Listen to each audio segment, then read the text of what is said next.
सुबह सुबह भाईजान की गाड़ी सजी हुई थी। अरशद, फैजान, मैं और हम सब पहुंचे थे कोटा जंक्शन रेलवे स्टेशन। और हमारी सायरा बानो की खुशी देखती बनती, कितनी खूबसूरत लग रही थी ये, क्योंकि आज था इनके पतिदेव यानी हमारे जमील अंकल का रिटायरमेंट सेरेमनी। तो स्टेशन के बीच में एक छोटा सा स्टेज लगा के प्रोग्राम किया गया। इसके बाद बांटे गए सबको मिठाई के और खाने के पैकेट्स। मेरे को भी मेरा पैकेट मिला, मगर जैसे ही अरशद भाई को उनका पैकेट मिला, उन्होंने कहा कि शराफत भाई मुझे तो भूख लग रही है, मैं तो यहीं के यहीं नाश्ता कर लेता हूँ। मैंने कहा बेटा खा ले यार, कोई नहीं रोकेगा आपको। बाद में हमारे ब्यूटीफुल से कपल ने एक अच्छा सा फोटोशूट कराया। ये भी एक बहुत ही खूबसूरत मंजर होता है।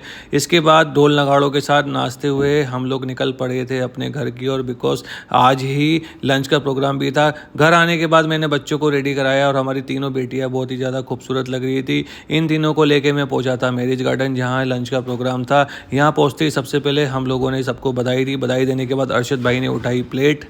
तो आज लंच में व्यवस्था थी कच्चे खाने की, और कच्चे खाने में हमारे यहाँ होते हैं दो तरह के कद।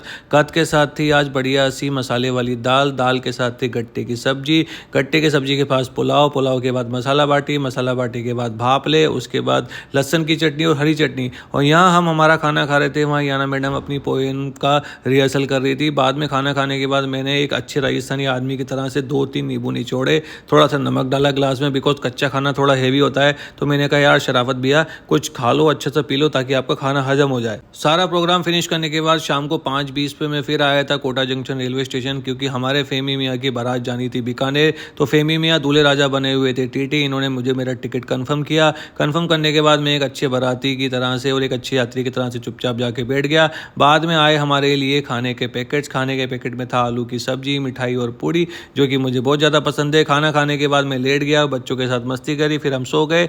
4:20 के आसपास मेरी आंख खोली, मैंने सबको उठाया, फट चलो चलो चलो बीकानेर आ गया।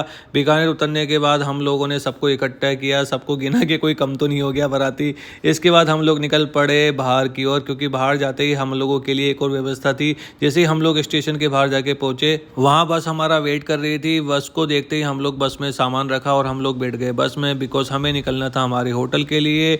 10-15 मिनट की ड्राइव के बाद हम लोग आ गए थे हमारे होटल, जहाँ हमारे लिए चाय पानी की व्यवस्था की गई थी। बहुत ही प्यारा खूबसूरत सा होटल था। तो मैं जाते सबसे पहले पहुंच गया चाय वाले के पास। मैंने कहा भैया मुझे चाय दे दो, चाय के बगैर मेरा दिन पूरा नहीं होता, ना ही मेरी सुबह होती है ना मेरी रात होती है। तो मैंने 2-3 कप अच्छे से चाय पी। इसके बाद मैं गया अपने रूम में। यहाँ बहुत ही प्यारा ब्यूटीफुल सा न्यूली कंस्ट्रक्टेड प्रॉपर्टी है, तो अच्छा सा रूम था। इसके बाद हमने करा आराम। तो इस तरह से शुरुआत हुई बारात की।